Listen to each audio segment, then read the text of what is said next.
And we're live. Yes, we are live.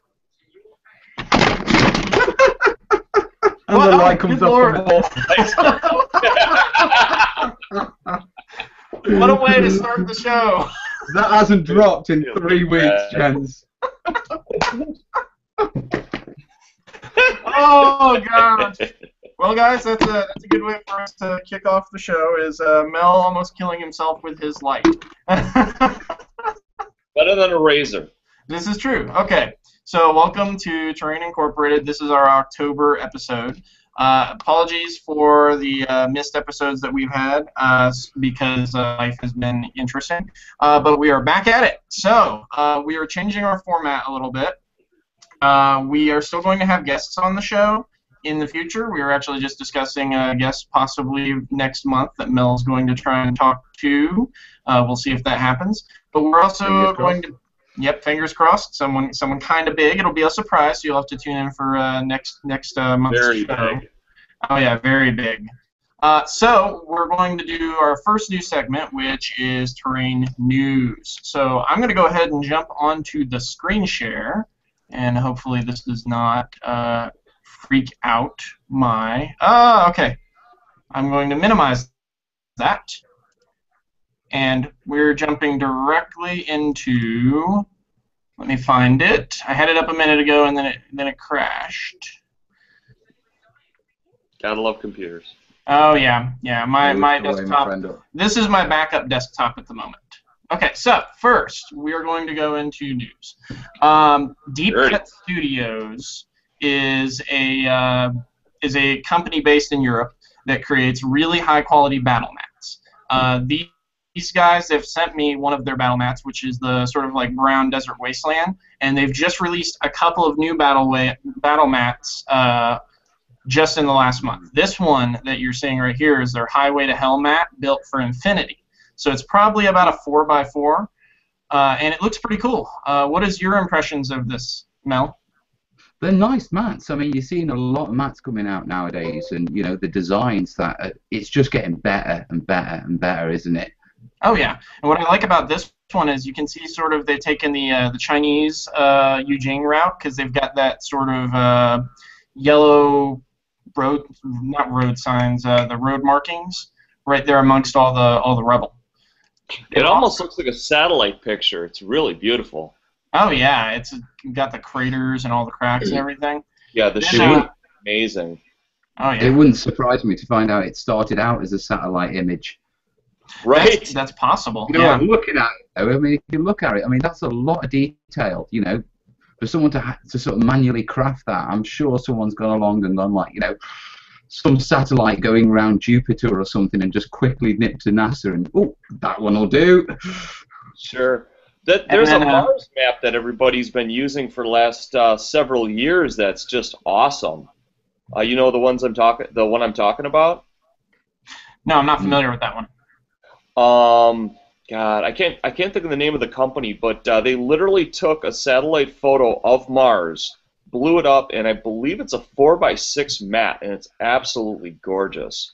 I've seen lots of bat reps on it. I can't think of the name of the company that produces it. We'll now, have to look at that. Made from? Is this a paper mat, or is this they're printed on a high quality vinyl. I've got one, and I can actually grab it after we do the news while Mel is doing his little segment. So here's their second mat. This is a full 6x4. This is sort of the same kind of feel to it, though obviously it's a lot more degraded. The road seems to have been blown up a lot more, and it's kind of got the same feel, just on a bigger scope. Deep Cut makes really good stuff, and I personally love their battle mats. So moving on to... we all know Frontline Gaming battle mats. They're like the new big awesome battle mat that you can get. These things are just so high quality. I don't know if you guys have seen them, but I've seen them in person, and I dare say these things are some of the toughest battle mats I have ever seen. They're like a 1/4 of an inch thick. That's how tough they are. They're made as the same stuff as what you use to make like mouse pads. That's the same as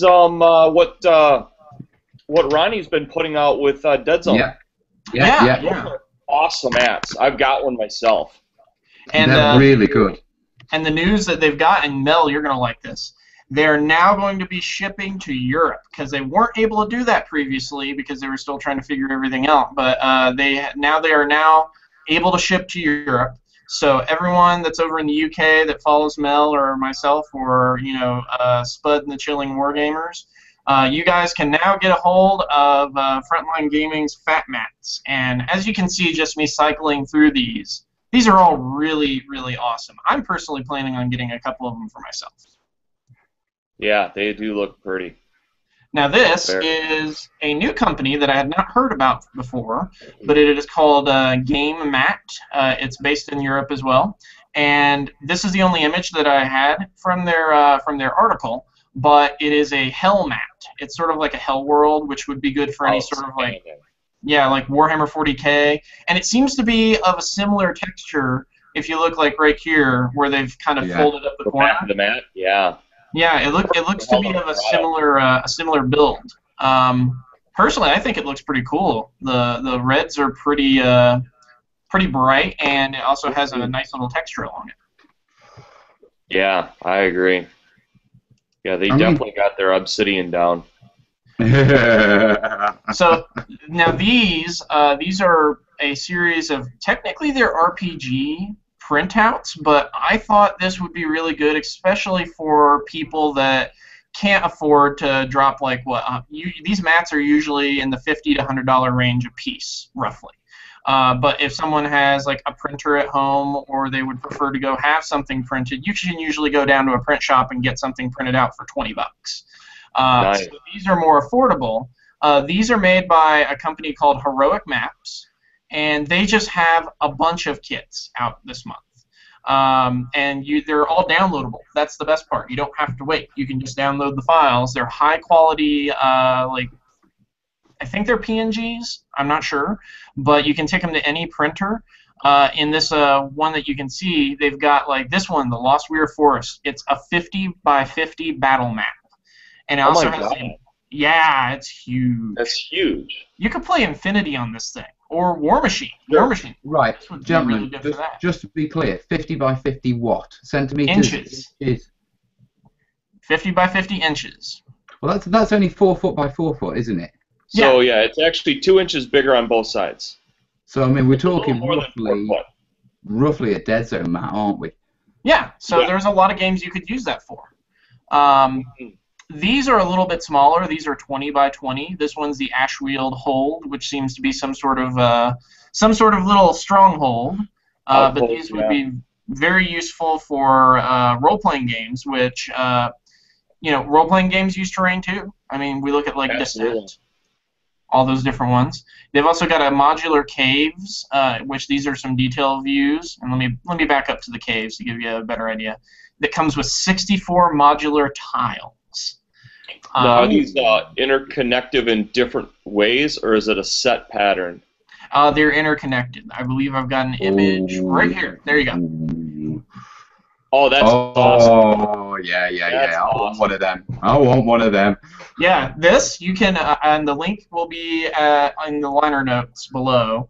You can get these off of, I think it's rpgnow.com is the website, but the article will link to it. But you can print out as many of these as you want. That's the best part. Once you buy it, the only thing you're limited by is your printing ability. You know what's great is they make awesome base pieces for putting terrain down over the top of it if you want to make a 3D version of it. Yeah, it's a good guide too. So even if you're just using a home printer just to get sort of a rough idea of where you want to build stuff up from, you could just put it down on like some heavy cardstock and then build it up with whatever you've got laying around. Exactly. Here's a close-up of their of the tree one that I was just showing you to show you sort of the detail. So these are really high-quality downloads. Oh, and Mel, Mantic news. Let me kind of close in on this because the image is a little small. But Mantic made a Mars Attacks game, right? Yeah. Yes, sir. I've seen it. I've had my hands on it. It's lovely. It really is. The terrain is brilliant. I love their walls. Their rooted walls are awesome. The room rules are good, yeah, but just to cut in, the accessories are brilliant. They've actually managed to actually get even more detailed than the actual Dead Zone sprues. So it's like they've upped their game with this set of sprues. They really have. Nice. It's in a harder plastic as well, so it's on par with the GW modular kits. So nice. I know that I got an accessory sprue from them a while back, and I'm planning on getting a bunch of Mantic terrain at some point here in the future. But the Mars Attacks game just released, I believe. But I know that they're also releasing a rubberized version of the battle mat that came with the game, and that's what this is. So they're releasing that plus this, which is a slightly different shaped one. So that is exciting if you are into the Mars Attacks. I know my friend Zach, he got in on the Kickstarter, and he got so excited when he got his big alien Martian things to paint. He just started posting them all over Facebook. Yeah, this would work for 40K too. I think the sizing is a little smaller. I'm not 100%. The vehicles are smaller as well. Like, look at a Rhino. I mean, there's no way you could realistically fit 10 Space Marines in that. I mean, that is definitely smaller than a true armored personnel carrier. So I bet you scale-wise, it's not that far off. Hey Mel, how big does the Mars Attacks game play on? Just out of curiosity. 3 foot by 3. If I'm not mistaken. 3 by 3? Okay. Yeah. So that should be roughly what the size. If my memory from the weekend is correct, I mean, I didn't have a ruler with me, but from what I remember, it's 3 foot by 3 foot. Okay. And also, there's sort of Microart Studios. Here's our next, because this is just all battle mats I'm going through first. I thought it was something else, but that'll come later. Microart Studios has put out a battle mat as well, and this is like the texture of the background. A lot of the companies are starting to get into the whole like textured backing so that your battle mats don't move, and I think that's a really smart thing. Plus, they don't wrinkle. Yeah, they don't wrinkle. A lot of the mouse pad stuff. But here's the actual battle mat, what it is. Oh, I know, right? Yeah, you know, that's instant. Very pretty. Yeah, I'm that's gonna just have to get asking for terrain to get laid down on it. Especially those grayed out areas are perfect silhouettes for buildings. Yeah, and I believe that they've made this to scale. Don't quote me on this because I'm not 100% sure, but I would bet you money that those little areas are probably compatible with their terrain kits as well. Yeah, I bet you're right as well. Yeah, it would make sense. It's very uniform. If you see the size of those rectangles, they're all the same size, which leads me to believe that, yeah, it was done off of a set piece of terrain originally. Exactly. And I personally I want to get one of these for Infinity just because I don't have an urban one. And this would be really, really fun. And it just looks neat. Just out of interest, gents, do we know what size those are? Because I'm just thinking, if they're 3 by 6, that's Mantic terrain on it. Oh, totally.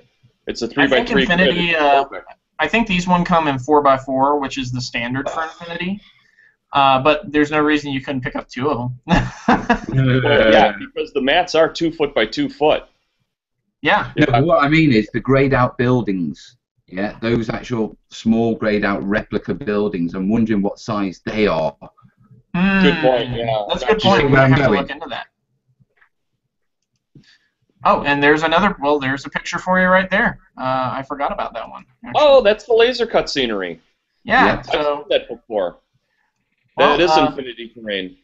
Yeah, that is compatible. I was right. My assumptions were correct. But yeah, that looks to me like. What do you think, Mel? Do you think that would be able to fit it just from what you're seeing? Yeah, most definitely. Oh yeah. And that is all of our battle mats. So now let's go on to our next news, which is regular terrain news. So first up is Warlord Games. Got to get my talking straight. Warlord Games has released a number of kits this month for bolt action and for some of their other lines. This is a American-style barn for their colonial game, which escapes me the name of it at the moment. But as you can see, there's a 28 millimeter, looks like a blue coat from the Civil War. The game Muskets and Pikes or something along those lines. Yeah, I know Bolt Action is their World War II game, and then they've got Hail Caesar, which is sort of like their Roman era game, and then they have one for the Civil War. I think that's black powder. Blunt Yeah, powder. that would, yeah. I was actually What's looking. the Wild West game? That's a skirmish style game that's got like kind of fantasy elements to it. I think it's made by Weird. Mm-hmm. Do you? I can't think of the name of the game off the top of my head, but it's got Are you a lot talking of about Malifaux? Malifaux, yeah. Yeah. That's a perfect piece for Malifaux. Yeah, that Oh, would yeah. actually work really well. It's got that that Old West feel to it as well. It could fit for both Colonial and Old West, in my opinion. Mm-hmm. They were actually at Derby Worlds, and I actually got to see that building. Yesterday. I've got neat. loads of footage of their products because they had them all literally laid out. So there's a video. I'm throwing up a video at the moment. So if anyone's interested, there's more of their buildings, literally the very recent stuff, going on my channel soon. But yeah, their stuff is absolutely awesome. They had a stand full of it, and when I say a stand, I mean it's got to be about 15, 16 foot across. Full of MDF terrain. Wow, that's Yeah, that is a it lot. was like, Do you have wood pattern on those planks, by the way? Because I know a lot of the laser cut now, they're actually getting into like wood grains and patterns. It's not just lines anymore. It does not look like it to me. That may just be the pixelation of the actual color. Gotcha. That's just my curious. personal opinion. Yeah, All just right. curious. Next up on their releases is they've got these little World War II style bunkers, which they're pretty simple, but they look very much like the bunkers that you had back during World War II. So I think that those will work quite nicely. And as you can tell, these are also laser cut, so pretty simple. Now this is what I'm really looking forward to. Also, just want to comment. Bolt Action is a 28mm game, so this is completely compatible with Warhammer, War Machine, which this would be very good for. But you've got this warehouse set of crates and various other little packages that you can put your guys behind. This makes really good. Yes, I do believe that they're all resin. Nice, very nice. And then here's the pre-painted or not pre-painted. I don't believe they come painted. But honestly, it wouldn't be that hard to paint these. You could probably paint these in an evening. They look very user-friendly. Oh, yeah. These are what I also like. These little, flour grain bags. Yeah. Those are really cool. You can use them as sandbags. By the way, Mel, that sandbag video you put out was awesome, dude. Thank you, mate. Which one? It was the, I did too. Put out because I must have missed the second one and the reason I say that is years ago I did a similar video myself on how to do sandbags. I was using Sculpey. Yeah. Good stuff, and then you can just lay fabric right over the top of it, and boom, you've got the same fabric style to it. Yeah. Washes and dry brushes work really great. So yeah, it's good to see them that they're putting out pieces that you can multi-use. Oh yeah, most definitely. Just moving on quickly, yeah. Check that out. So the next set is the factory set. I love these. So the factory set comes with, it looks like you've got some wire barrel, bales of wire. Oh yeah. You've got some wood. You've Copper, got some huge wire sort of barrels, and then some piping of various sizes. And to be honest with you, this one here, I'm just sitting here going, that looks like just a bunch of balsa wood that got glued together and cast. But it probably was.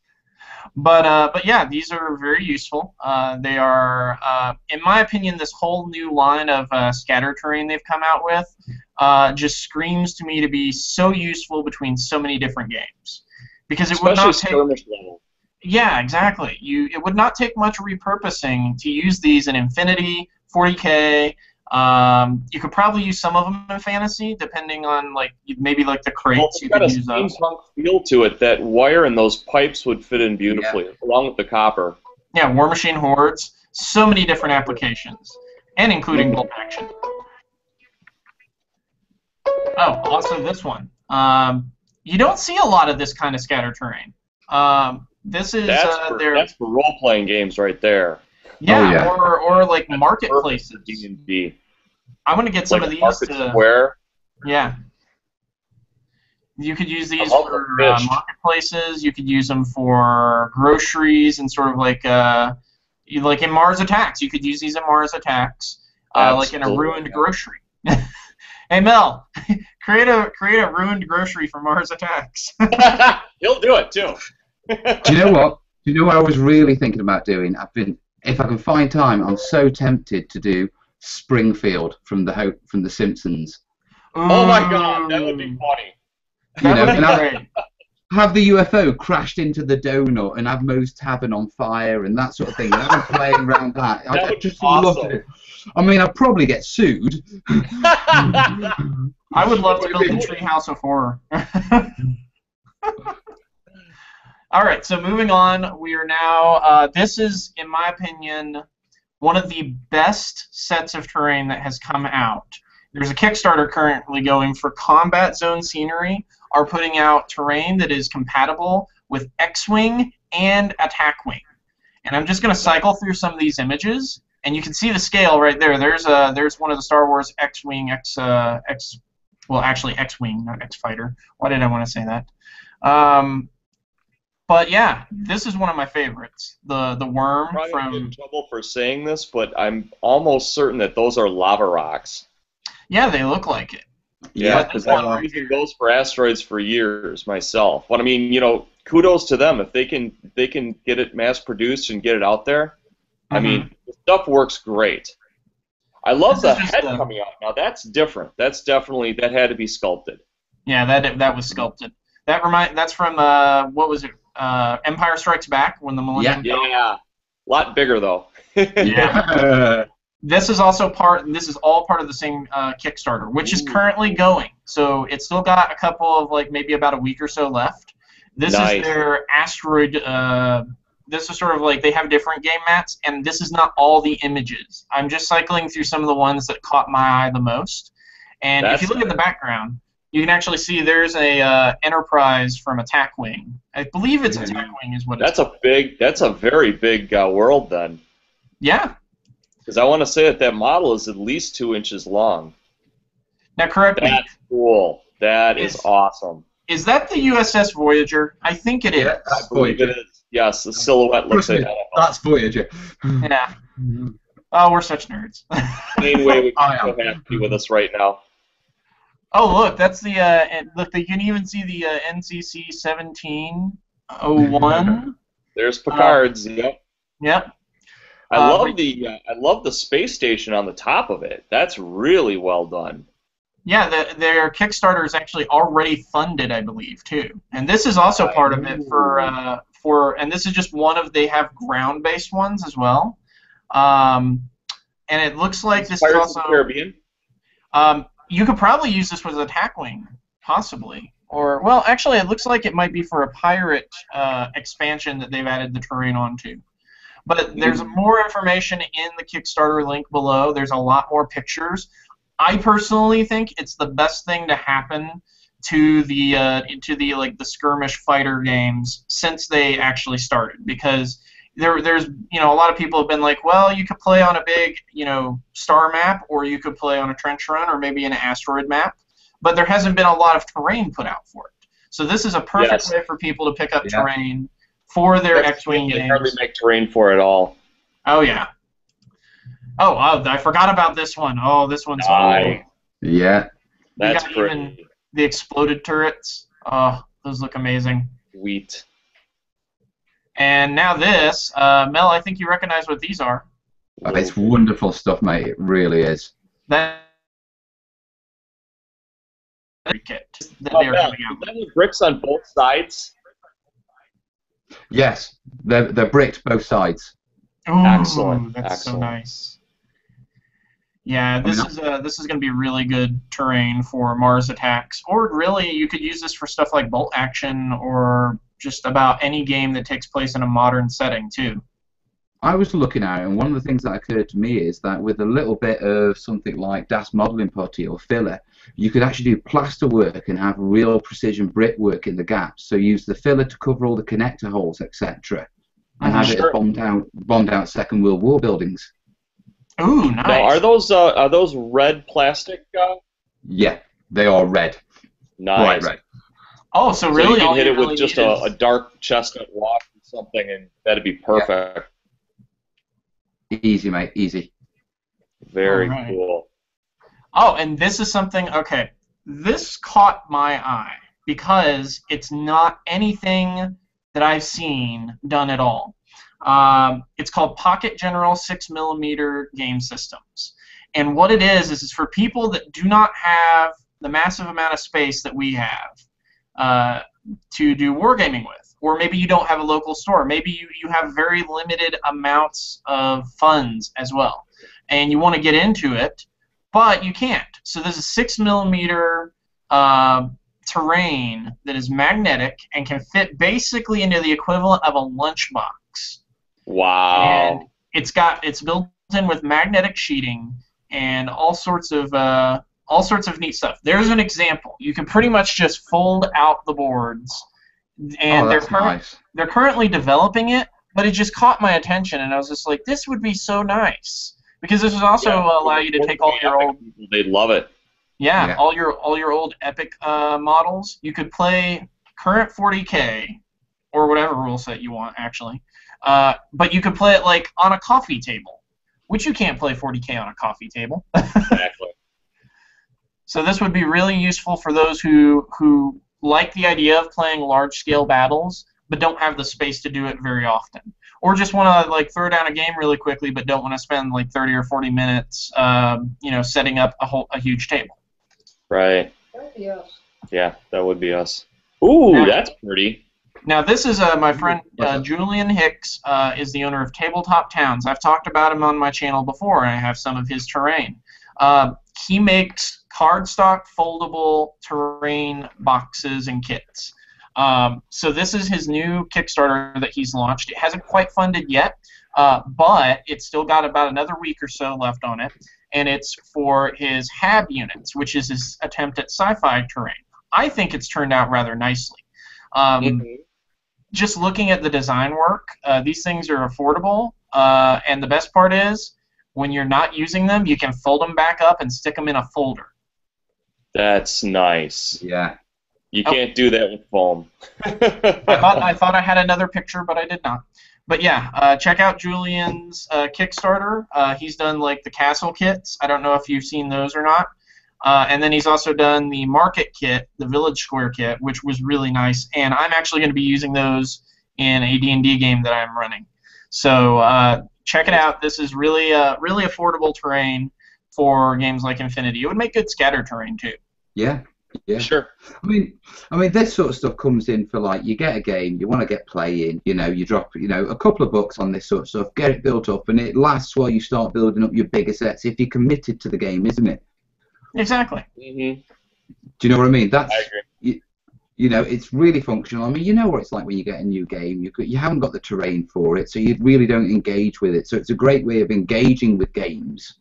Exactly. And then moving on and that sort of stuff. Or, perhaps if that game isn't your thing, you can pack it away in the box with the game, put it on the shelf for that rainy day. Yeah. Exactly. Now, this is something I had to take these screenshots myself because I really just couldn't find pictures. They only had a video. But Tabletop Workshop out of Europe is put together these castle kits, and they're up for pre-order right now. But I'm just going to kind of cycle through to give you an idea of how massive these things are. I love that they've got an internal area. That's huge. Yeah. And they're all modular. You can build them up as much as you want. Theoretically, you could buy like 5 of these and build like, the Wall of Mordor if you wanted to. Sure, sure. Pretty much any sort of castle setup. Are these plastic or resin? They're completely plastic. You can tell on the inside where they haven't painted the inside right there. Okay, got it. They didn't have any pictures up, but I did. They do have a video, which you can watch them. It does a lot more justice to it than the screenshots, but I just wanted to show those off. And that is all of my news for the past month. So let me. Oh, that's Facebook. Oops. Turn off screen share. All right. So, Mel, I do believe you have some news. I certainly do. Right, bright and early yesterday, me and the boy got up. We packed our butties and prepared ourselves for a day of gaming. Yeah, now there's a local gaming, well, everything's local in the UK, but in the Midlands there's a wargaming show, and it's called Derby World War Games, yeah, and it's quite well established. It's been a historical gaming show for quite a long time, for many years, but over time, as you know, our industry and the more sci-fi and pulp and, you know, art fantasy games have developed, yeah, it's grown, and it's literally getting to the size where it's rivaling Salute now, yeah, so... Now, obviously, I took my camera and everything. I've got a load of photos. Now, like I say, I've got a video coming up on my channel, but I've got all the display tables. Okay, so we'll take a tour through and have a look at some of the eye candy, eh?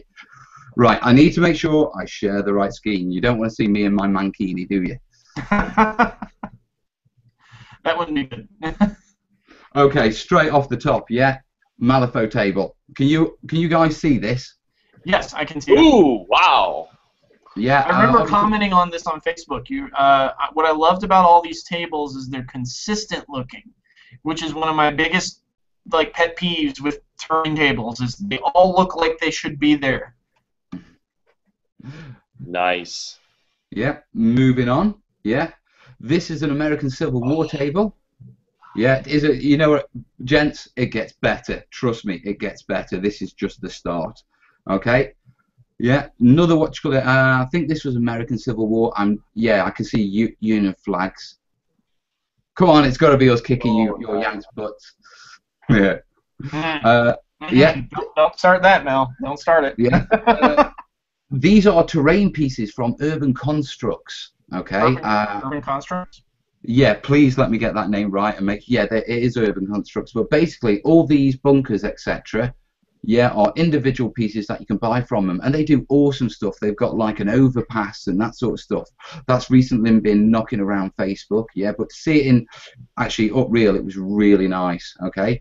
As you see, trench line, the trench line, I don't know if the trench line's theirs actually, or whether it's custom, so I'm not going to say it's theirs, but check them out, Urban Constructs.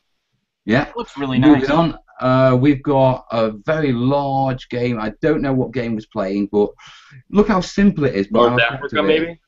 Yeah, looks that way, doesn't it? But, you know, I can't be 100% sure. I haven't got my actual table notes with me, yeah, at the moment. I think that is like the British Empire in sort of like the desert. Well, I'm not sure. I'm because I'm really honest. The reason I say that is look at the square formation there. Yeah, now that was typical in Napoleonic warfare. Right. Yeah, as a defense against horses. So yeah, either colonial, because yeah, they were using roughly the same tactics, you know, because they hadn't changed much. So it's either, I reckon it's either Napoleonic or colonial. Yeah. This was a great time. You know, we were talking about battle mats. Yeah. This is an aerial game. Yeah, these are massive clouds, fluffy cotton wool clouds. That is sweet. Yeah, this is just a printed landscape. Yeah, and then over here you can see the barrage balloons. Now this is where the action was going on, and fingers crossed. Yeah, there we go. Yeah, look at the biplanes. Yeah, that's cool. Look at these. Is that Axis and Allies? Yeah, I don't know what game they were playing. It's there, Wings of War, right in the corner. Wings of War, that's what it is. Yeah. Yeah. Have either of you guys heard of Last Exile? No, I haven't. What's that? Last Exile is a Japanese anime that's actually based on. It's like Leviathan, essentially. And yeah, if you like this kind of thing with air battleships, go watch Last Exile on YouTube. It's about 28 videos. It's just amazing. Sorry to interrupt there, though. No worries, mate. I just kept on watching, and it fits right into that genre. Right, that's on my watch list then. Right, moving on. Yeah, this was a large game. This is Germans v Americans. So this looks like 15 mil, what you call it? 15 mil bar action, probably. Or Flames of War. But it's World War II. That's those evergreens. Yeah, and look at these. What really sort of got me on this table was the plants. You know, look at the colour involved in this table. I would bet you that it's at least $1,000 worth of trees on that table. Probably, yeah. Yeah, obviously that's the lad. Yeah, here's a close-up of the trees. I mean, they were really like, awesome. You know what I mean? Eye candy. I mean, there we are. 330th, 2nd Battalion. Flames of War? Yeah, that's got to be Flames of War, hasn't it? Yeah. infantry You stand. can tell because the scale of the army guys is almost heroic level. Yeah, moving on, this was a different table. Ooh. Yeah, and what really got me was the buildings on this one, okay? I love those European style. I think I recognized those. When I was working at Blue Table, we built some sets from some kits, and I can't remember the name of them, but I've recognized those terrain kits. Well, if you remember them, yeah, throw in the description, mate. Yeah, I'll have to do that at a later point. Wizard's Tower from Pegasus Hobbies. Oh, nice. I love that. Yeah, this is, was this the, yeah, this was the other, no. This is bolt action, I believe, yeah, because obviously American tanks, but there's a little something over here, and I'll just show you now. Obviously, that's the windmill you're talking about, Bill. Oh, I love that. Yeah, and to be truthful, does that look like custom made to you guys? I haven't seen that anywhere else. I would say yeah. I'd say yeah. Yeah, it looks custom. Yeah. Like just the way they built it looks. Oh, that looks cool. The crash glider. So I mean, I'm assuming this has got to be Normandy, hasn't it? I mean, I've got a red-headed para there, so this is Normandy. Nice. That's cool. Yeah, flame effects with hair extensions, I believe they said they were. I was about to say that's not steel wool. That's what I used a little while ago. So that looks better in my opinion. Somebody's weave is on fire. This was another game. I believe this is. Look at that river. Yeah, oh mate, there's another shot of the river coming up in a second, but it was just a lovely This is actually Derby War Games Society, and I think they were putting on 28mm bolt action, but I cannot be 100% sure. But the genre looks like Normandy to me. In fact, there's a poppy there, so I'm guessing that yeah, the bocage we call it. Ah. Is that okay. Yes, it is. It means tall hedge. Oh man. Okay, but look at that river, guys. Do you know what I mean? That's really nice. That looks like that is made by those kits.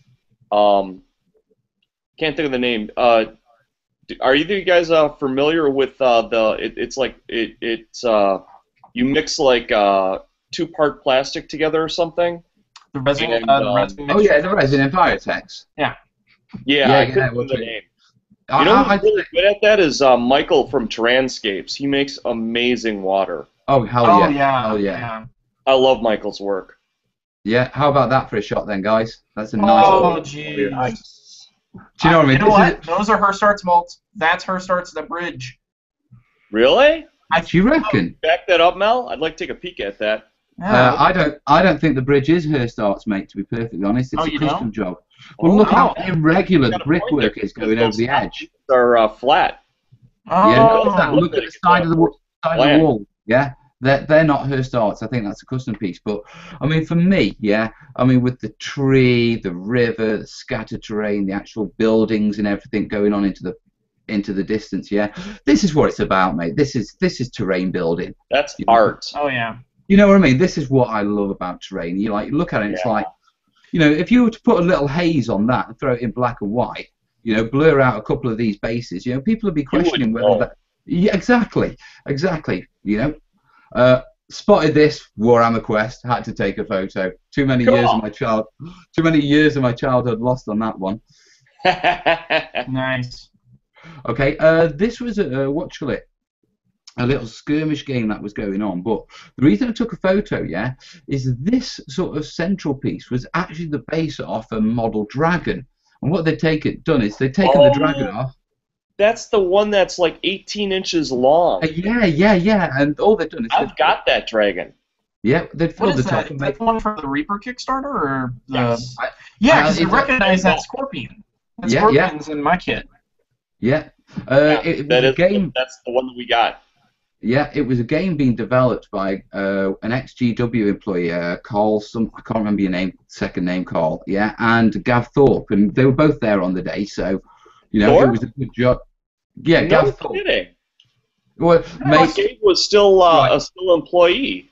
He's writing for their Black Library. Oh, mate, they all do their own little things and that sort of stuff. But, I mean, in presence at Derby, just to give you a rundown, Alessio Cavatori, Rick Priestley, Gav Thorpe, quite a lot of the Mantic. All the old White Dwarf guys. Yeah, I know Jake Thornton from the games developer for Dungeon Sagas was there today. The thing is, in the UK, yeah, you know, it's not a distance. So, you know, the developers go with the games. And so, you know, you go chat to these people. And they're great guys. They really are. That's awesome. Yeah, this was a desert table. I'm reckoning, I don't know the rule system, but it looks like North Africa to me. Yeah, second. I would agree. I think it looks like it's bolt action to me. It could be. I'm not 100% sure, but I love. Oh, you know what? They're individually standard characters, so I would agree. Yeah. Because a lot of other World War II games like Flames of War are smaller scale. So. Yeah, and you can do a whole base underneath the group of guys. Yeah. Another just generalized table, you know. I didn't want to leave anyone out, but I'll be perfectly honest, it's a basic setup and it works, you know, but there were far better eye candies. And gentlemen, when you see the Vietnam table, yeah, you will drool. Yeah, okay. This is hex terrain with a little bit of scattering. Oh, that's cool. That is neat. Some GW, what you call it, craters filled in with water effects to give sort of battlefield looks. Okay, assuming bolt action again, or actually that looks First World War. I'm not sure, guys, to be perfectly honest. I really wish I had my table notes and I'd be able to tell you. I'm sorry about that. Well, it's got wooden walls, so that definitely supports your theory. Yeah, like I say, next time I'll have my show notes with me and I'll be able to tell you. Another hex table, yeah. All these individual models on them, all 3D printed. Nothing. Wow. Yeah. This table, I loved, yeah. It's cardboard. It's all cardboard. The hills are cardboard, the wood. Yeah, look at it. Huh. You know what? Cardboard works. I built some cardboard terrain back in the day. No, this is real, you know. Here, and they've all upped their games. The cardboard terrain of nowadays is much better than it used to be. But I mean, this is just guys who sat down with some green cards, stippled it with paint and glued it down, and they've got a table. Do you know what I mean? You know, it's sort of does what it needs to do. It's sort of harking back to Matt's mate who's making the cardboard terrain. It's so simple. It gets the game going and it gets a good table going straight from the start. So I fell in love with it. It was like, that was genius. I can get the kids making tons of that. Yeah, this was a really nice table. Yeah, it was Amazonians versus the Spanish, I believe. Yeah, I'm not 100% sure, but check out the back piece. Look at the size of that mother. Oh my God. Yeah, watch the next photo. That's my son trying to look over the top of it. How tall is he? Oh, he's got to be a good 4 foot. He's coming up to. Wow. He's got to be 4'10" actually, Corbin. He's coming up to 5 foot. That's 4 feet up at least. Yeah. Yeah. Everybody's taller than you. You're a hobbit. Yeah, and that's pretty. Right. Yeah. Ooh. F4 fan, baby. Yeah. Nice. Yeah. Are you ready? Let's go. Let's go for a tour. Look at those guys. Oh, yeah. Yeah. Look at them. Okay. I see a lot of the plants are probably from aquarium kits. Yeah. I picked up a bunch of fabric that's just like that. The fur makes awesome roughs. Yeah. That is nice. Yeah, it's such a collection of nice pieces that work so well. It's so diverse. It's not like the same thing over and over again. Exactly. Look at the Hueys. Look at the Hueys. That's neat. Yeah. Who here remembers an old Sega Genesis video game called Desert Strike, where you piloted a helicopter? Not me. You remember that? Yeah, I remember that. Oh, yeah, baby. That just reminded me for some reason of that. They also had like Jungle Strike and Urban Strike. Oh, sorry. Memories coming back. Yeah. Oh, mate, they were great games. They were great games. Right, here you go. Look at that. Oh, the tiger. Yeah. Corbin spotted it and he was like, Dad, take a photo. Dad, take a photo. And I just thought, that's brilliant. That's so evocative. That is just so a little apocalyptic feature. now. That is neat. Do you know what I mean? Yeah, there was a scene in Apocalypse Now where they had a tiger come out at them. Yeah, I think that's straight out of it. This was one side of the tournament come sort of participation games, you know, the just drop and play games, yeah. This was the other side, yeah, and nice. Those were the traders. Talking probably a good 50 tables. Oh, easily, mate, easily. Yeah, wow, that's a pretty big con.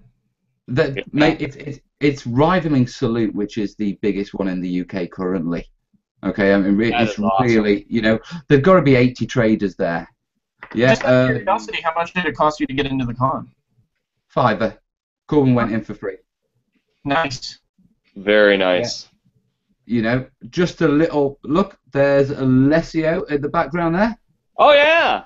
Yeah, smiling away with that. No, I'm not going to say that in case I have to meet him again. He's huge, you know. He's massive. He's about 6'8". Mm-hmm. Yeah, and I didn't know he was quite that tall. Okay. Oh no, I didn't realise until I see the spud is yeah, the spud with what you call it, with Mike Orban. Nice. Mm-hmm. Yeah, and then what you selfie with the chilling Wargamers crew.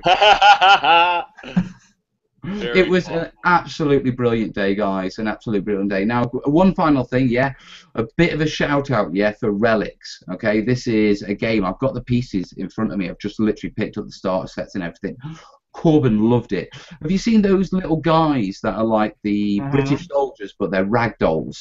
Yeah, I've seen Relics, and I've wanted to get into it for a while. Yeah, brilliant, brilliant. But fingers crossed, yeah, and there's nothing 100% sure on this yet, but I'm in talks, hopefully, of doing something with them terrain-wise as well. So, yeah, that'll be something coming up in the future. Nice. Yeah, and then we're back to the start, guys. So let me just switch off screen share there. And I'm back. So yeah, basically that was Derby World's Wargaming, and just for everyone who's watching, yeah, Derby World's Wargaming. It's a 2-day show. Yeah, it's held at Donington Park currently. It is always the first weekend in October. Always the first weekend in October. I'm going next year. Yeah. So if you see me, come shake my hand, come say hello, guys. But listen, brilliant day, absolutely brilliant day, guys. Anyway, that's enough of Derby and all that goodness. All right, Bill, I believe it's your turn for the news segment, which we've almost had like an hour worth of news. we have. I mean, I'm sorry for guys. You guys do a really professional spread. Mine's not going to be nearly as impressive as everybody did, but there's a gentleman by the name of Nick, and he is starting or has a Kickstarter going called Dragon Wars of Tyth. Now, he came over to my house, about a month ago, and we had done one of the scenarios in his system. What he does is he does, I don't say maps, he does maps. This is an example. I'm going to be doing this dungeon. I don't know if you can actually tell how big a square is, but I want to say this is 30 by 38 or something, and I'm going to literally be producing this 3D in with a 1/2-inch foam base with 2-inch thick walls, and so everywhere that you see gray, like here and whatnot, that's all going to be lifted up 2-inch thick foam, and then the dungeon physically is sunken down in it. That's going to be a beast. It's a big table. It's a big table. It's going to be about a yard by a yard and a half. Like these 3 areas here are lava rooms with gems in the middle, and the group has to figure out how to get to the gems without burning in the lava. So I get to do a lava floor. It's got trees. It's got like an angel has been waiting for these guys for like a really long time. So it's got kind of a diocese here, and there's just a lot of different things going on. So what I'm going to be doing is I'm going to be basically, like I said, making this as a sunken-in piece. It's going to be cut into 4 pieces so it can be dropped on top of each other and taken to conventions. And they're planning on hitting a number of different conventions and literally playing sections of the campaign in it. And the whole concept behind the campaign is that it is... Basically, the world has been, there was a world war, all of the other continents have sunk except for the last one, You guys are first level adventurers. When you're done, I believe you go up to like level 30 or 40 in Pathfinder, and it's your job to find these different artifacts to kill the bad guy. And like I said, it's one of the biggest campaigns I've ever heard of. It literally takes you up to like level 40, and he's got maps for every single thing in the world, like all of his towns, right down to the individual rooms. It's got it mapped out. And I've actually I just pulled up their I've just pulled up their Kickstarter, so if you like, I can screen share it and kind of show off. Please do. I'm not a technical guy like you guys are. I have no idea how to do this. I'd probably blow up the show if I tried. So. All right. So. Thank you so much. All right. So here we go. Nice guy, and like I said, it's an amazing concept. And we've been talking. I'm going to be doing a number of different terrain pieces for him to actually bring to conventions and play on 3D. So that's kind of what I'm involved with at the moment. I like the artwork on his modules right here. Just he's got some excellent artists for it, and like I said, his speciality is map making. And he has told me he has crashed his computer on multiple times because he has up to like 19 layers. He actually goes through and does like, if there's a book on the table, he'll have the shading of the book depending on the light source on the table. Oh, brilliant. Absolutely brilliant. Yeah, just absolutely insane levels of map making. As hard as I work on making terrain, he probably works harder on his maps. Pretty amazing stuff. Really a nice guy. So check him out, and if you're into Pathfinder, this might be something you might want to be involved in. Nice. And I'll go ahead and also turn the screen share off before we create an infinite loop of terrain. Oh geez, that would destroy the world, or just remake it in our images. Okay, so I will put that in the links below as well. I'll also link, what was the convention again, Mel? It was Derby Worlds Wargaming. Yeah, throw it into Google, make first result. All right, I will look that up now and make sure that I have it noted.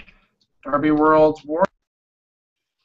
And we will go to our topic for the show, which this is a topic that I am relatively new. I'm probably like the newest to, but I've gotten a decent amount of experience with it in the last few months.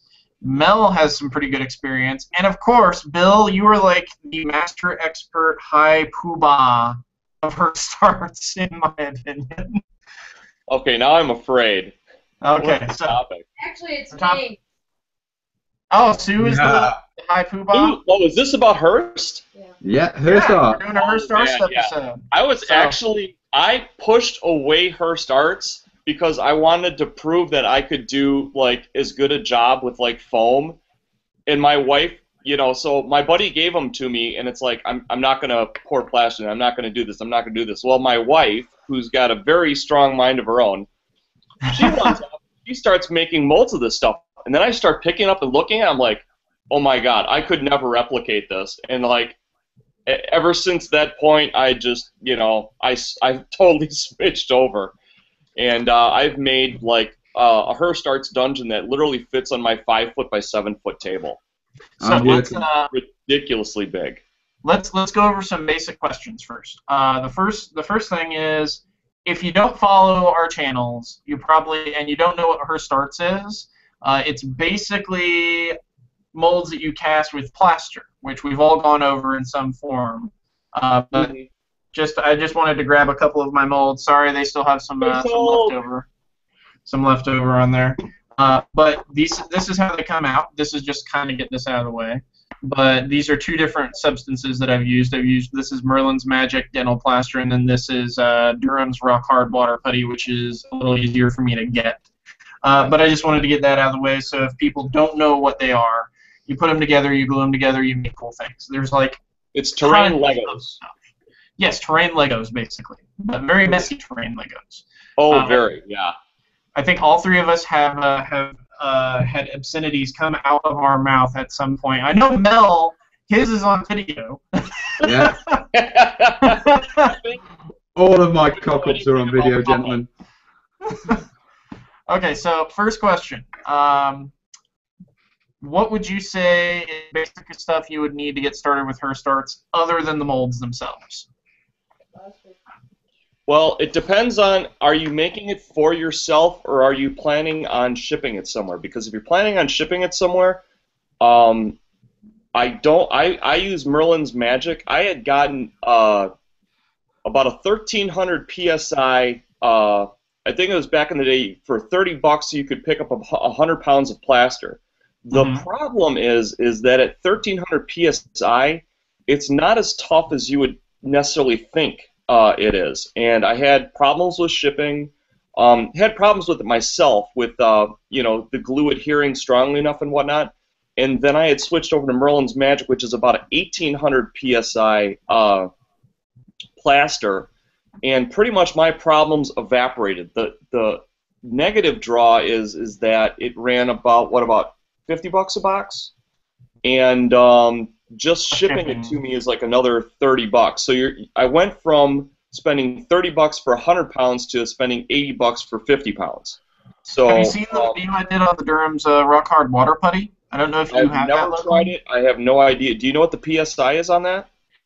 It's pretty much almost like a concrete plaster. I did a break test on the Merlin's Magic and a piece of rock hard water putty castings, and it's pretty much the same PSI from what I can tell, at least with trying to break stuff. Now, what is that per pound or per? I mean, what do they sell it in?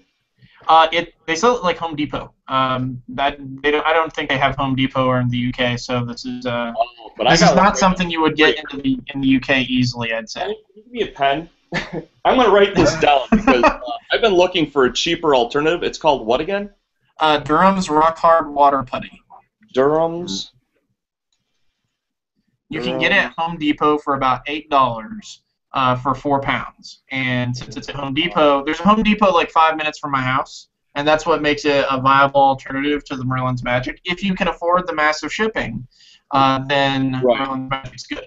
There's other forms of dental plaster. Like if you're also, it's really dependent on where you're located in the United States, at least. Hydrocal is another popular one that a lot of Hirst Arts people use. The thing I don't like so much about Hydrocal is that you've got to use like paper toweling to it pushes the water out a lot, and it's not like with Merlin's Magic where you can just scrape it. You literally have to absorb it, and then once it stops pushing the water out, you do your final scrape and you're done. That I picked up from down in Australia, Rubbish In, Rubbish Out. He uses Hydrocal. Oh, nice. Just to throw in, are you guys aware that you can get plastic filler for casting to reduce the weight? Plastic what? Okay, basically, there's a product that you can get. It's mainly used by resin terrain manufacturers, yeah, but it works perfectly well with plaster as well. And basically, it's microscopic plastic balls, and you mix it in with your plaster. It goes in. It doesn't affect how it actually casts, but it reduces the weight with very little structural weakness. Oh, that's awesome. That's huge. So you don't need to look for, a different plaster. You just simply include this in, like, a third of it in or half of it in, and it reduces, almost half your weight. Nice. That's amazing, especially for shipping. Yeah, that would be very. I've got a Sphinx, which is literally like shipping someone a brick, and that's huge. Not just that. Remember, you're also reducing your plaster costs as well, because you're only putting half the plaster into your molds. Exactly. Yeah, because the plastic balls are, they're tiny microscopic things, but they're basically cheaper than plaster, a lot cheaper. Yeah, so it's a great way of actually, bringing the weight down, bringing the cost down. Yeah, I've got a tutorial coming on it soon. Yeah, when I get my hands on. Float, huh? That's amazing. No, there's no. Well, the thing is, they just mix in with the density of the plaster, and it just goes in. To be truthful, you can't even see it, mate. You really can't. They're that small. It's like sand. Yeah. I wonder if you can do this in the United States, though, because we'll have to look into this and kind of post on this in a future video, I think. That's cool. I'd like to see it done. Yeah, absolutely. Yeah, where do you get it in the UK? eBay. eBay? eBay. If you can get it in eBay, there's a chance you can get it in the United States. Look for plastic resin filler. Plastic resin. Plastic resin filler. Yeah, I'm going on to top look of that that, up right now. just to wind up the conversation on powders, over here in the UK, you can get hydrocal, but it has to be shipped from Woodland Scenics, and you pay about £8 for a ridiculously small amount. The common one is obviously plaster of Paris, but the PSI on that is only about 700 over here. Yeah, what I highly suggest to people in the UK is go to builders merchants and ask them for a sack of what you call it, Cristical R. Okay, it's sold in all business, what you call it, all builders merchants, and it's used for making the sort of the ceiling castings, the posh, you know, the posh flowers that you see on the ceilings. Yeah, now basically what you're looking at is you're looking at about £6-7 for a 25 kilo sack. Okay, that's not bad. Mate, I dropped a tenner on it. I'm still using it 3 years later. You know, beautiful. You know, it's not an expensive thing. Yeah, all your local builders merchants will carry it, or they will be able to order it in. So you've not got shipping costs. You can order it online, and I think it's a little bit more on eBay because they know what you're ordering it for. But you know, you're still only talking 20 quid with shipping to get it. Yeah. Well, I didn't find it just now, but I found something else that you guys might want to be aware of. Go on.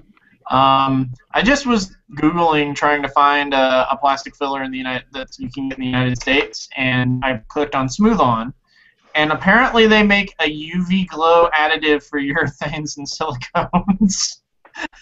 So a resin cast glow in the dark. Your glow effects. Yeah. That's wild. Oh, that would be interesting.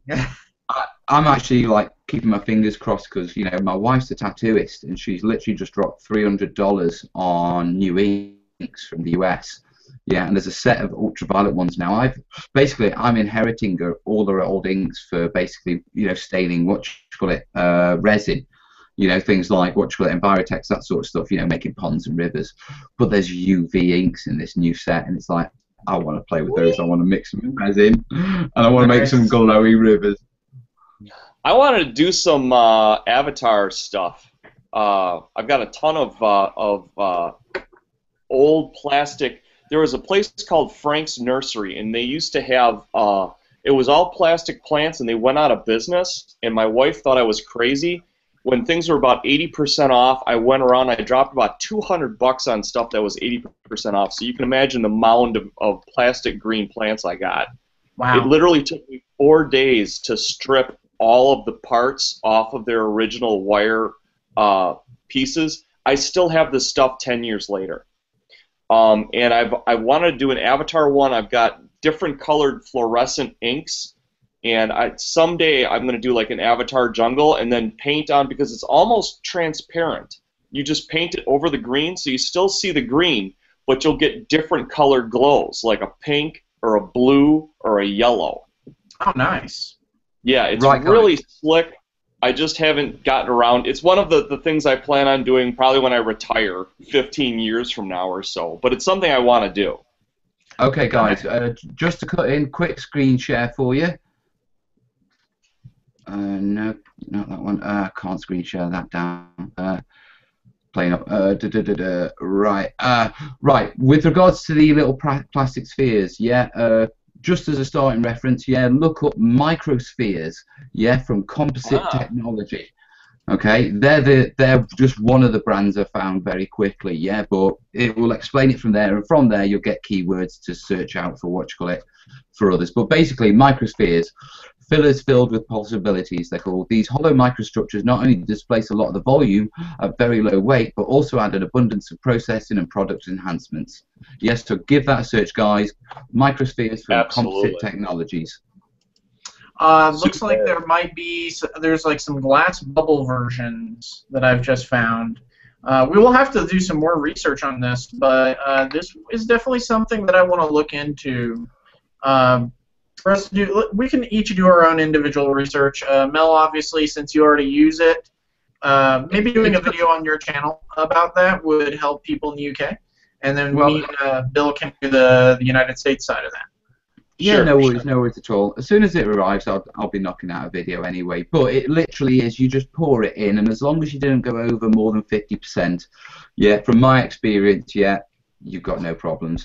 There's no loss in detail. You do not see these balls on the on the actual surfaces. You cannot tell. Yeah, and I've spent a long time looking and comparing just to make sure. Sweet. Awesome. Okay. So let's get back on topic then. So we've kind of talked about what kind of materials you want to use for your casting. Now let's talk about method. Different materials obviously are going to take different mixing and setting times. The one downside to Durham's rock hard water putty is this stuff takes forever to set. Merlin's Magic is way faster. Merlin's Magic will set within an hour. Durham's will set in like 4. Just to kick in, cure time, basically you've got a working time of 2 minutes with 2 to 3 minutes with Crystal before it's too thick to pour in the molds. You're demolding after 15 minutes and fully cured in 24 hours. Holy moly.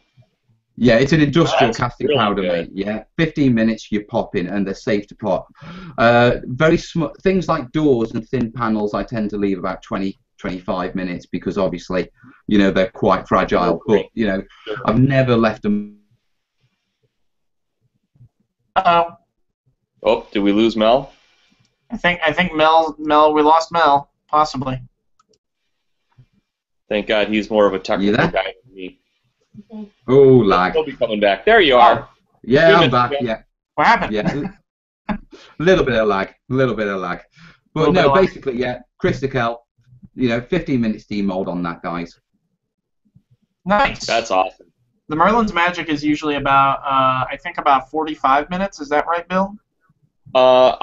Just to be on the safe side, I have found I run about an hour, and then like I can pop doors and everything safely. If I go, I picked up 2 Woodland Scenics. They were stapled together molds, and they're for rivers, and they're really cool. They're kind of like a layered bark effect. The problem is they're only a couple millimeters high. So with that, I go even over an hour on. Oh, yes. Basically, the general rule is the thinner the piece, the longer you want to wait. If you're running 1-inch or half-inch thick bricks, you probably can demold in as little as a half an hour. Wife demolds in a half an hour. Yeah, the wife demolds in about a half an hour. I usually wait an hour just to be sure. But yeah, but I'm amazed with the times that Mel's got. That's pretty incredible. Yeah, quick screen share for you guys, just to cut in.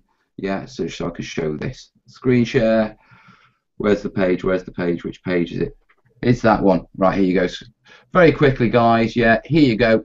Yeah, Crystal casting powder. Yeah, available on eBay from 2343 Nick. Yeah, free shipping, £10, 25 kilo sack, guys. Is that does he ship outside of the UK? He ain't gonna ship that across the pond, is he? Not with free. Yeah, that's asking a lot. Yeah, but no, within the UK, £10, 25 kilo bag. Yeah, will do you for years, guys. Sweet. Okay, I'll just stop my screen share now. All right, so I think next step we would want to talk about. We talked about the casting times. We won't go into like the actual steps for casting. That's all on Bruce's website. You can look at all that. Various forms of getting the bubbles out, from a shake table to just smacking the table really hard while you're pouring. But let's talk about prep once you have actually cast the molds. Do you do anything special? I like to wash off everything after it's cured to make sure you don't get any like leftover dust or plaster that might be in there. That way it makes sure that any paints or primers you put on it will adhere really well. I've never had that problem. If I have had dust, basically I flip it over and I just smack it on the palm of my hand. And what kind of glue do you use is the question. I use Elaine's tacky glue, and what it is basically it's like a white glue that if you were to wait like a half an hour till it gets super thick, it starts out super thick. So basically, some of your glues are on the molds. Yeah, well, no, he was talking about prepping it to use. So I'm assuming that would be like your adhesives and whatnot, as well as like the dusting and whatnot. But I think if you use something that's a thicker, stronger glue, that might take care of that problem. That's mostly me just wanting to make sure that I'm covering all my bases. So that might be a little overkill on my part. Nothing wrong. I mean, that's. I'm talking about the molds themselves, not the bricks. Oh, were you talking about the molds themselves or the bricks afterwards? No, the bricks. The molds themselves The I bricks, also wash out, but the bricks I just try to make sure that I've got all basically so that any paint that I put on it for a base coat will adhere to it really well. Oh, it doesn't come out when you dry brush. I hear you. Exactly. Right, yeah. Generally, what I tend to do is, after I've constructed my pieces, I just give them a quick blast with watered down PVA with a bit of flow aid in it. Yeah, and that will just go over it, it'll sear it, it'll plasticize it, and then it's like painting any other terrain. If I don't do that, I do tend to find that, you know, a lot of the pastors, not just Cristical, but, you know, Hydrocal, plaster of Paris, they soak up paint like crazy. Mm-hmm. You know, especially the plaster. It's very porous. Plaster of Paris is awful for it. You just seem to be constantly putting paint on it, paint on it, paint on it. Yeah, so give it a blast. A coloring agent. There's a black powder that you can get that you mix in with your plaster that will literally change the color of it to like a gray or a black or a tan. Mm-hmm. And if you really don't need it to be structurally strong, and you want to have it where nothing comes out from your deep cracks, it's almost like charcoal powder. And it'll tell you how much to put in per cup, and then you just mix it right in, and it literally changes the color of your plaster from white to whatever color it is you picked up. And that way, like for instance, so it's like pigment. Show, I've got to paint this up. If I were to chip this, it would go back to the dark, like Battleship Gray. Now, if I were to use that tan, if I were to use like a tan with this and I chip it, it would just go to my deepest color base coat. Yeah. Which is awesome because it's much more rough and ready. Especially if you're using white. White is horrible because if you hit it, it's gone right back to the brightest color you can get. Yeah. You know, so you're gonna have to at least hit it with a mid-tone, if not your dark tone or a mid-tone, to take care of the problem. Mm-hmm. With regards to tinting, I've done that with doing rubble sheets. You know, where you pour plaster into like a baking tray, tint it, throw bits of metal in, and smash it up for rubble. Yeah, I haven't done it with with Cristical because the only time I tried, it didn't work. You know, it didn't cure properly. Yeah, so I've always been hesitant. Oh, really? It changed the property, huh? Yeah, Cristical is one of these that, it's great, but you've got to do it right. You know, and if you start messing with the recipe, it's like, whoa, you know, it doesn't like it at all. Saying that, you know, Cristical's that hard that I've yet to have a piece chip. Oh, that's awesome. You know, you should do a break test. Right. Do you know the the Hirst Arts floor tiles? You know these solid ones? Yeah, I cannot break those with my bare hands. Ooh, that is impressive. Seriously, I have to get one. I'll do a break test right now live on here. This is Merlin's Magic 1/4" Gothic, and I can't do it. You can't do it? Even corner to corner, which is like 0.5 longer, I can't do it. No, you can't. But like I say, I bet you I could do it with plaster Paris.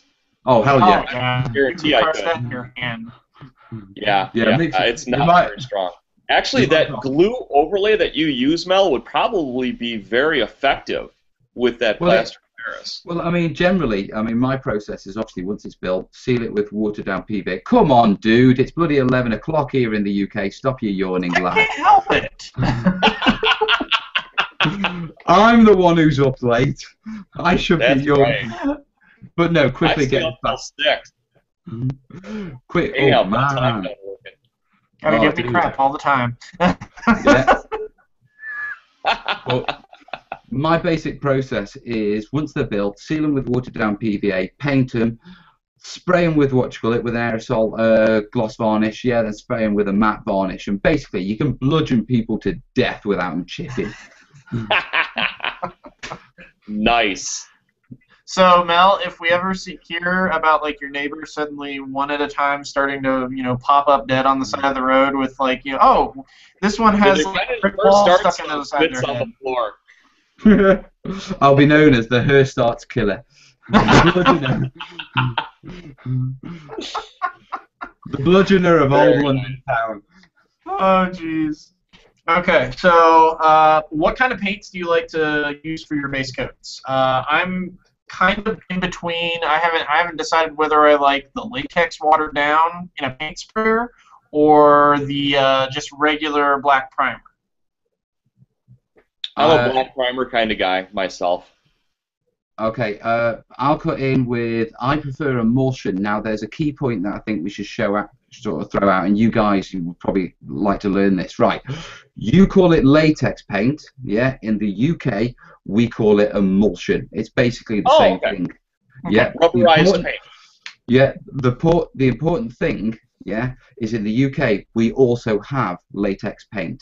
Yeah, now it is a type of paint that's used specifically for sealing very damp walls because the UK is a very wet place. Yeah, it's like thick PVA. Yeah, I've used it once. Yeah, I let my brush dry and I was literally like, yeah. Yeah, it's like rubber. So to my friends in the UK, when these guys say latex paint, for God's sake, don't buy latex paint for your terrain. Buy emulsion. That's what they mean. They're talking emulsion, okay? We need translators like you. You know, otherwise you're going to get I mean, it ain't going to chip. It's going to bloody bounce. Right, right. That's why we keep you around, Mel, so you can translate what we're saying into British speak.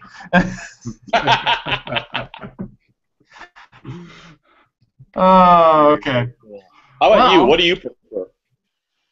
What's that? I said, how about you? What do you prefer? Well, I like using black primer, but I don't know about you. I find that stuff, a can of black primer is expensive, and especially if you get a bad can. What's that? I get it for $1. Oh, well, I have to pay $4 for it. Right. Yeah, that's painful. Whoa, that's very painful. Whoa. I pay £8 a tin. Ooh. I hate you Yanks and your big stores and your big discounts. Every time I come on one of these bloody hangouts, you're on about, I can buy this for $1, I can buy this for $1. I'm like, cost me a tenner. Here, look at my Cristical. Right. I can get 25 kilos of Cristical for a tenner. Sod you. Right. Hey, you finally, it only took you, what 3 shows to finally get us back with one? No, but seriously, primer in the UK, you're talking £7-8 a tin. You know, you can't find it cheaper than that. That's okay, expensive. I think one way we can say is that if you're not going to be building this stuff like on a regular professional basis, if you're just doing it casually, probably can primer is the best way to go. But if you have access to some sort of paint sprayer, I've actually switched from a regular internalized paint sprayer, like one of the ones you go pick up at the hardware store. That's all one thing. I now have an 8-gallon compressor and an automotive siphon-fed sprayer that you use for cars. How is that working for you? I've been thinking about getting something like that. 100 times better than the old paint sprayers I used before. The old ones were plastic. They built up a lot of dust. They got really dirty. And then the bad part is because they're plastic, they jam up a lot. The automotive sprayer is solid metal. If anything does jam up, it's going to be a couple of little like plastic or rubber valves that you can pick up and replace. And the best part, picked it up at Harbor Freight for less than $10. Oh, that's awesome. We've got a Harbor Freight in town. I should check that out. But yeah, I've got a little 2-gallon compressor. That's all I've got. Sorry, Thank you, Mel. We love you too. I've got a brush.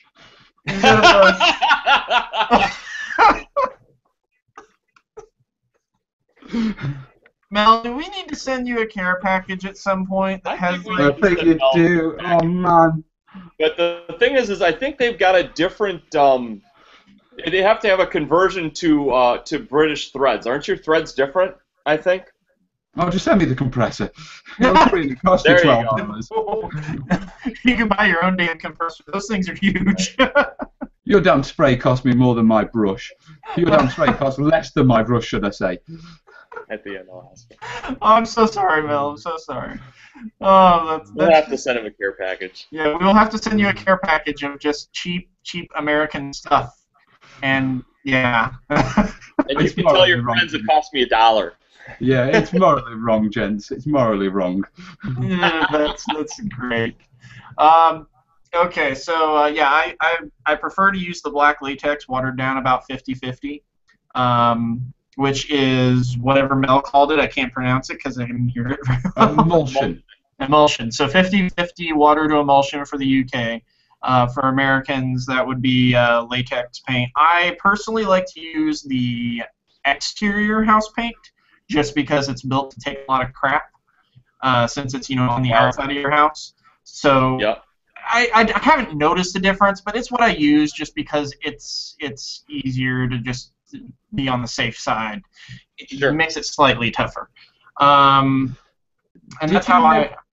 Go ahead. Did you actually notice that Bruce Hirst recommended way is to dip them? That's how he recommends. Are you talking about like a glue water mixture and you dip the piece in it? No, I'm talking about the paint. He dips it in the tin. Oh yeah, depending on the item. What you have to worry about with that though, with a thicker kind of paint, with the latex, is you will lose detail, especially when it dries, because gravity works. It'll pull it down and it'll literally start covering up like your cracks and stuff along the bottom. Well, I've never done it. You got to do a lot of brushing to get rid of that excess layer of paint. Okay, so here's one instance of a mold that you would not want to dip, because there is a lot of little details that you can see in that mold that would get covered up dipping. And all the molds I have are like that. But if you were doing something like Gothic rock molds or cobblestone molds or just bricks, yeah, dip them. A little more forgiving, yeah. Okay. No, we're not talking about prepping it for pouring it, right? No, we're talking about just painting it.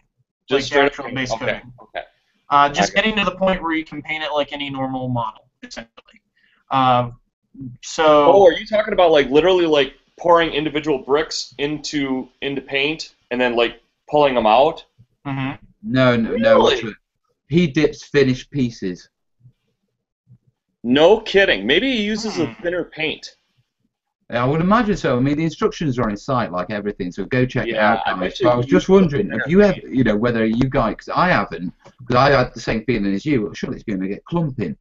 That's, right. Actually, even when I'm done with a batch, if I've got like some leftover 50/50 paint, I just pour it right back in the can. It ends up watering it down gradually over time, but sure. I'm going to end up watering it down anyway. So in theory, you could pick up an empty can of, like, some sort of container, and you could pick up a can of latex, and you could pour it in and water it down and have that completely ready. You might have to give it a shake, and then you could just dip them. That would be nice. I can see that working. Yeah, you would just have to make sure to shake it up really well. Yeah, keep stirring it. I mean, theoretically, if you put a bit of detergent in there as a flow medium, then it's that should help with the clumping, so it just rolls off, wouldn't it? Like when you add it to PVA and everything else. Yeah, that's not a bad idea. Not bad at all. Now, you were talking about you use Elaine's tacky glue for gluing your actual blocks together, right? Yes, that's what I use. I actually started using that because of watching your channel. Oh, does it work for you? Yeah, it works fine. Doesn't it set up faster? It's better than Elmer's glue. Elmer's glue is crap for this. Never use Elmer's glue. Never use Elmer's glue. You have to use some sort of, essentially something with the consistency of a wood glue.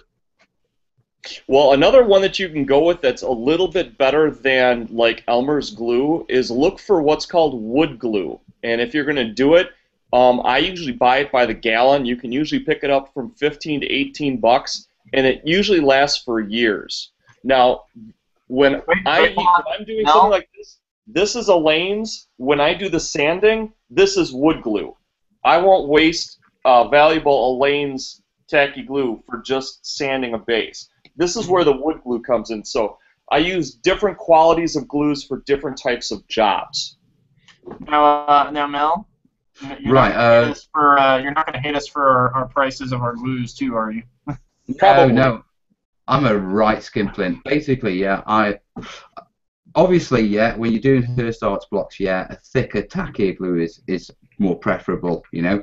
Now, wood glue in the UK, we call it PVA, polyvinyl acetate, yeah, and it's quite common. So basically what I do is I get a bottle of PVA, I pour it into my wife's big roasting tray, yeah, I'll leave it out for 4 or 5 hours, let some of the moisture evaporate from it so it thickens up, then I pour it back in and I just make it tacky. Oh, dude, that's brilliant. That's actually pretty good. That is, I have never heard of that. I have heard of a lot of stuff. I have never heard of that. Well, I mean, it's just glue. I mean, glue is just, you know, we water it down. Well, you can also dry it out to thicken it up, and, you know, that way you don't get spills, you know, and, you know, literally just pour it out into, you know, a large container, something that's got a large surface area with a thin depth. Yeah. Yep. So that, you know, it helps. Put it somewhere dry, and you know what PVA is like. If you leave it out, it'll start to dry out and thicken up. And once it gets down to give it a stir every so often so it's an even consistency, because what you'll get is thickening at the top, yeah, and more liquid at the bottom. Yeah, so give it a stir, you know, every hour. Once it gets down to the thickness you want, put a funnel back on your bottle with a little air tube, like a straw, coming out. So, you know, as you pour in, you've got air coming out so it doesn't spill everywhere. And just pour a lot back. Nice. That is absolutely brilliant. Okay, so do we have any other topics of discussion when it comes to Hirst Arts molds? Come on, Internet. Wind up, Internet. Wind up, Internet. But yeah, that's basically if you're looking for ideas, he's got a button called Community on the front. If you hit that button, it has a put up your photos here. That is probably one of the best Hirst Arts libraries you will ever find, and it's got literally hundreds, if not well over 1,000 different uploads of pictures of things that people have done, and the creativity level of these terrain makers is astounding. Nice. Well, it's actually, I mean, just checking it out. The one thing that got me is in Lord of the Rings, in the very first film, the village of Bree, yeah, I actually found out that was made of Hirst Arts blocks. You're kidding me. Wow, no, really? Seriously, the model for the long shots for that, Hirst Arts, go and have a look at the film and you can recognize the pieces. Oh my God. I'm going to have to look at this. That is Seriously, pretty cool. Yeah. There's a couple of films that Hirst Arts has been used in for modelings, and if you watch, yeah, sometimes just stop and guys look at the windows and you start to recognize their Gothic arches. No nice. kidding. Seriously. Okay, so one of them in there was actually a director for a movie. He had to do a castle that was in a new form and then a decrepit form, and he had used Hirst Arts molds to make that castle, and he made certain sections of it removable that were good and replaced it with degraded ones. That's actually one of the sections of all the different projects in there. So if you go in there, you'll actually see a picture of it. It's amazing. But I didn't know it was used in Lord of the Rings. I mean, that's huge. Yeah. Go check it out, guys. Just looking, I'll tell you, you'll spot it, because I mean, you can recognize Hirst Arts molds when you work with them long term, especially. Yeah, and you just look and you go, I know that. Why do you know that? That's awesome. Okay, so I think that pretty well covers the Hirst Arts topic at this point. We've gone on about that quite a bit. Painting them is not very. It's pretty much like any other model once you get it to the point where you've got your base coat on there. We. Okay. Quick question: what are you guys basing them on? I use a hardboard. Some people call it MDF. Yeah. Is that what you use? Depending on what it is. In the case of these Space Hulk tiles, Hardboard is not a good idea. It's a pain in the butt to work with to get into the shapes for the corridors, and then it also just makes them way too heavy. I mean, even like if you were using plaster of Paris, these things would be extremely heavy. With Merlin's magic, it's like holding a brick. It's like holding multiple bricks. So I use foam core, which is what. Okay, sure. No, don't do it, dude. Don't do it. Is it gonna cup? Yeah. That's my #1 test. Is does it cup when it dries? Because you don't want your terrain to cup on you. It doesn't cup. It arches, mate. Yeah, and I know this from personal experience. I've literally, past couple of weeks, I've scraped all the foam board off the back of my dungeon tiles that I originally did. Yeah, because they all started to bounce. I mean, literally, over a 5 square piece, a 5 long corridor, I got about 4 mil of a raise in the middle off the table. Now, does it do that over time, or does it do it during the drying process? No, within a month or two. Within a month or two? Over time. Yeah. Seriously, do not base them on foam core, mate. Yeah, because that's not a good idea. Using plastic signs. Yeah, that's good. Yeah, that's a good idea. Yeah. Plasticard could work, and actually that would make it. Plasticard would be a good option because it's rigid. That stuff doesn't bend easily, and then once it's all glued together, it's going to be relatively solid. Yeah. If I need something to be very thin and yet strong, you can, depending on the thickness and the outside shape, you can pick up plexiglass fairly cheap. Oh, I wouldn't use plexiglass. Super expensive, but some of them are very, very cheap to use.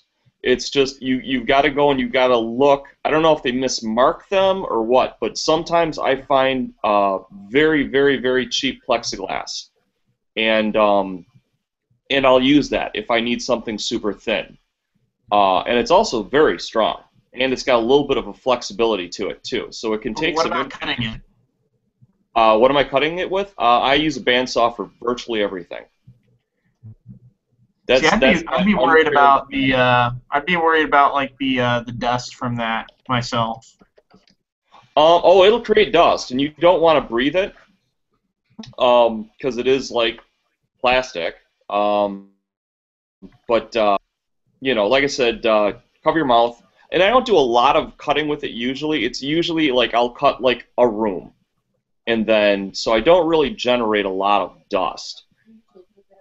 Oh, okay. And I also have an outside bandsaw that I use, which is a really big, well-ventilated room. I'll kick open the garage door, and there's very minimal dust problems. Most of my dust problem comes from when I'm sanding, like my MDF. Oh, yeah. I just create tons of that. What's that? My recommendation on the basing, I mean, when it comes to just building cottages and churches and ruins, then you're talking base however you normally base your terrain. If we're talking dungeon pieces, which are modular, because that's what Hirst Arts is really commonly used for, yeah.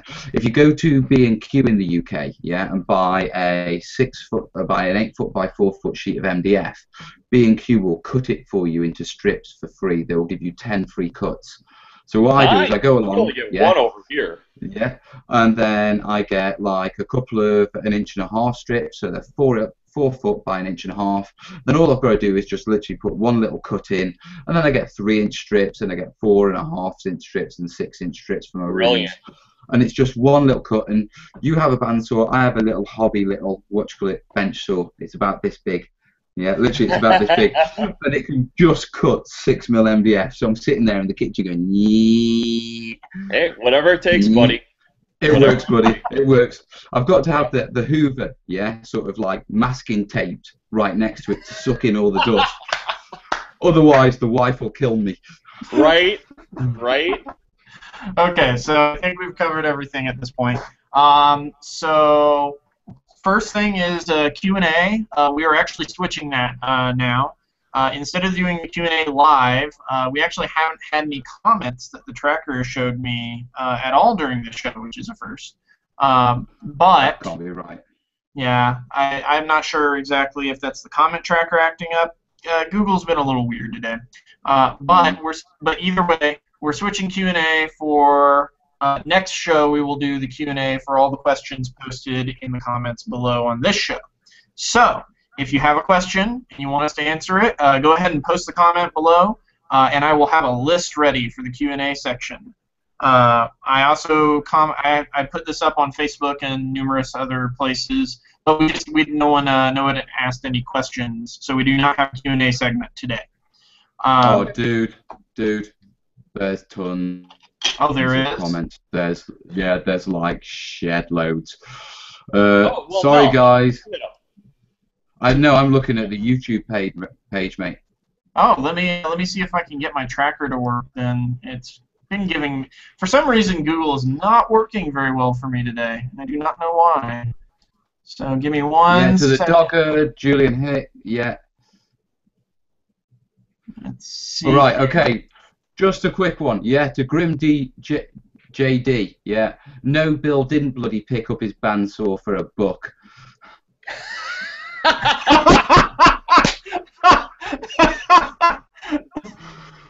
Oh, that's great. That's Oh man, sorry if I'm pissing people off. Yeah. Okay. Comic Book Jedi 1. Where can you buy plastic art? I buy mine from eBay, mate. Julian it seems hits. that my Flash player has crashed, and that is why this is causing me issues. We could just have Mel read. That's fine. Yep. Plastic art, I usually just use signs. I'll go to like a Menards or a Home Depot or a Lowe's, and they usually have a section for signs. It says more comments below. Haha, yeah, people are. Julian's laughing at me now.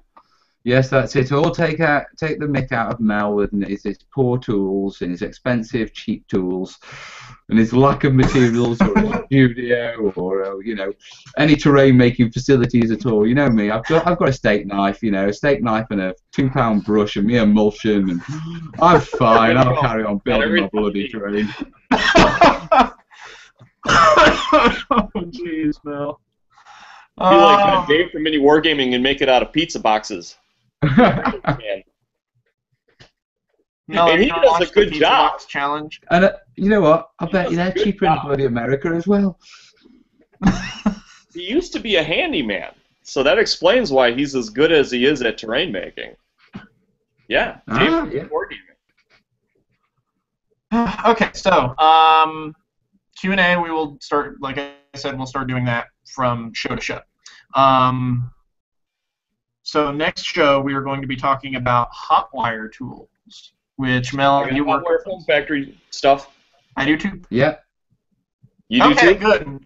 I was worried there for a second that you were just going to give me the bird again, Mel. No. No, Mel does that. No, what you call it? I have hot wire foam factory tools. Yeah. When we go on to the next segment and we actually do that, what we'll do is I'm just going to show how much they are in the UK. I'm not going to make any comments because I know they're an American company, so I know you get them cheaper. Well, it doesn't help that they're in California and they got to ship all the way to the East Coast before they go over there. So yeah, exactly. So I know that. So I should comment that I bought a refurb and got like half off. Oh, do they have factory seconds? Should I comment that their 5 tool boxes are £100 over here? I believe it. Oh, jeez. Which is like 160 US. Yeah. Isn't it like $1.60 to $1, Mel? Yeah, 163 or 164 at the minute. Yeah. Mate. Yeah. I know this because I always check out the cool miniatures you guys have over in England. I'm like, oh, I wish I could afford it, Well, yeah, at the end of the day, you do have cheapness, but gentlemen from the UK, we are living in the home of wargaming. They're all jealous. Yeah. I mean, we have, when it comes down to wargaming, yeah, they may have Adepticon, yeah. We have the industry. It's all here, guys. I'll walk down the street and go see Mantic or Games Workshop or any of them. I'm so jealous of that. Right? I can tell. Yeah. They'll have to get a $600 plane ticket. Okay. Right. Mantic, Games Workshop, Warlord. That's probably all in Nottingham too. Yeah, all within an hour.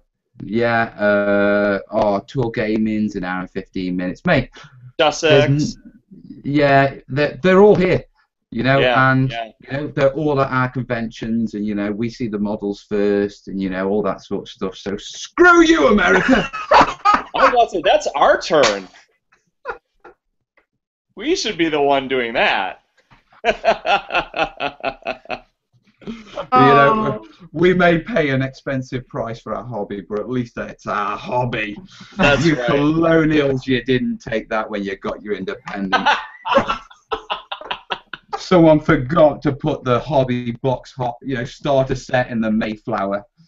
It Right. took years to catch up, and by which time we'd claimed it as British. Oh yes. Okay. I still have the best paint. Britannia rules the waves. You're loving this too much. Yeah, all the Guy- Spanish mate, people guys, are like the best painters. Hey, Mel, if we come over there, we'll take you to church. Have you been to church? The church that Have turned you into been a to bar. Have you been to the church in Mantic? No, I haven't been. I haven't actually been down to There's Mantic yet. To be a perfectly church honest. in Nottingham. A friend of ours took us there. That has been turned into a restaurant and bar. It's The gothic most with awesome thing you've ever neon been. lighting. I kid Well, you you- not. It is probably well- the coolest structure I've ever been in. Well, I could take you to something very similar in my home city, but I don't think you'll like it. It's a converted church into a fetish club. So when you said, have you been to the church? Okay. Do I count? When you said, have you been to the church, it was like... Do I need a lot of asking? individual dollars? Wait, does he No, mate. All you need to do, is bring over some Oh, okay. latex paint to paint on your outfit from what I've seen driving past the place on a Saturday night. Oh, gee. Well, on that note, I think this hangout has officially dipped into the dark recesses of terrain making. Gentlemen, We'll call it inspiration. we're coming up to the midnight hour. Yeah, you cannot expect me to be sensible at this time of night on a Sunday night. Right. Nope. Yeah. And Okay, anyway, so I am Mel the Terrain Tutor. It wouldn't be any different without me, would it, boys? No, it wouldn't. So thanks for watching, guys. Stay tuned, and also if you want to see topics addressed in the future, just comment below, and we will add those in for future shows. Take care. Yeah. Take care, Just before we everybody. Love ya. just before we dip off, keep your eyes posted on Watch Clip Titans page, guys, because if I can confirm this guest, we will confirm it, and it will be a good one. Okay? Oh, huge. Huge, huge, huge, massive.